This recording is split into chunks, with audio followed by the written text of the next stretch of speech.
Maîtrisé ce vendredi après-midi, alors qu'il se trouvait à cette station de tramway à Scarbeck, tout près d'un appartement perquisitionné par la police. Blessé à la jambe, il s'agit d'Abderrahmane Amroud, un homme bien connu de la justice française. Oui, ça a été mon client dans un procès. Il était accusé d'être en lien avec l'assassinat de M. Massoud.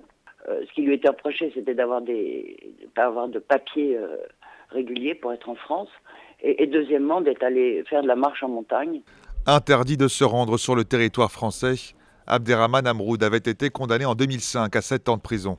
À l'époque, il est soupçonné d'être membre du groupe des campeurs, une cellule chargée de recruter et d'entraîner des militants au djihad pour Al-Qaïda, proche d'une filière franco-belge impliquée dans l'assassinat du commandant Massoud. Son nom ressort après l'interpellation de Reda Cricket. Dans son appartement d'Argenteuil, des explosifs et un arsenal de guerre ont été retrouvés. Au regard de tous les dossiers que j'ai instruits depuis les années 90, démontre finalement l'importance de cette matrice afghane qui a nourri des individus qui ont toujours eu et continuent à avoir du charisme et qui sont aujourd'hui engagés toujours dans le djihad. Dans l'enquête sur le projet d'attentat déjoué en France cette semaine, la garde à vue d'Abderrahmane Amroud a été prolongée de 24 heures. La police belge recherche activement un deuxième suspect.